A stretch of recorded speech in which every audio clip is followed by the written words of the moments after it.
We are going to start our coverage on that story by taking you live to Port Elizabeth. eNCA senior political reporter Xoli Mngambi. Good afternoon to you and welcome. And it's an interesting excuse we're hearing for the collapse of the special council meeting. All to do, you'll tell us, with a scandal surrounding the DA leader in the Eastern Cape itself.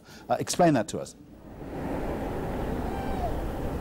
That's right, Jeremy. Ngabapanga is the provincial leader of the Democratic Alliance here in the Eastern Cape province. And Jeremy, the parties, all parties I should say, inside that council meeting that's set today, were given an opportunity to deliver tribute to the fallen hero, Mama Winnie Mandela, along with others, for example, who are being remembered today, Chris Hani, Solomon Mahlangu.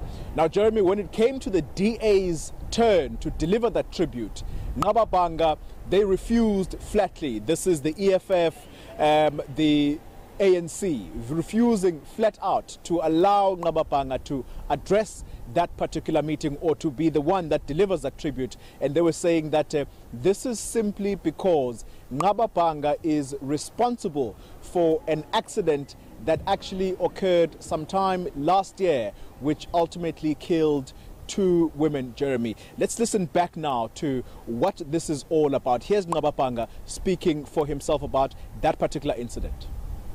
What happened? Everybody knows. It was on the news. My bodyguard got into an accident. 2 people died. I was not in the car. How do you become a murderer? You were not having the weapon. I was not in the car. I was outside, far away from the car. It's my bodyguard who got into an accident. The same Ngabapanga used the resources of this municipality, a vehicle from the municipality where he was sitting in the tavern drinking alcohol. He sent the security to go and ferry women. And then those young kids, they were then killed in that process of drinking alcohol, because the DA is putting that matter under the carpet. Now, the incident where 2 young women were killed in a motor car accident is being investigated by the South African Police Services. It's being investigated.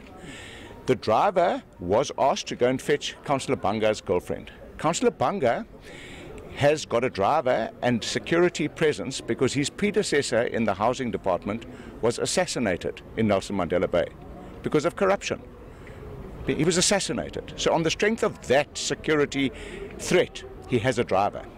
He is entitled to send a driver to fetch his partner. He's entitled to do that.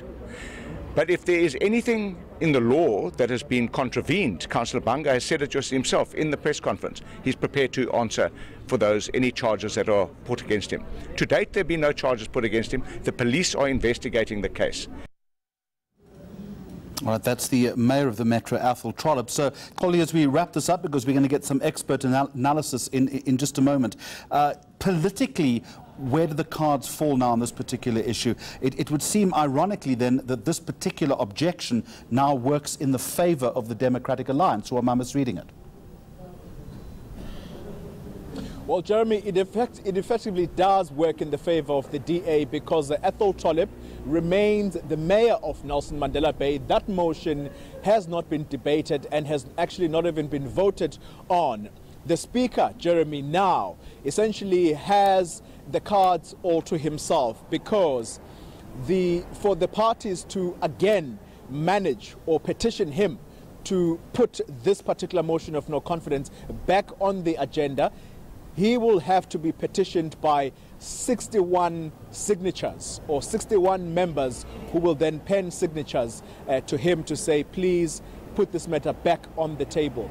Now, the DA, on the one hand, is saying that we have been ready to debate this, but it is the opposition who don't have the numbers, by the way, who have been wanting to collapse this particular meeting. And so, according to Athol Trollip, Jeremy, the opposition here has a well-orchestrated plan to collapse this motion, ultimately collapse the administration, the DA-led coalition here, in order for this municipality of Nelson Mandela Bay to be placed under administration. Those are the words of the mayor of Nelson Mandela Bay. All right, Xoli Mngambi in Port Elizabeth for Newsday. Thank you very much.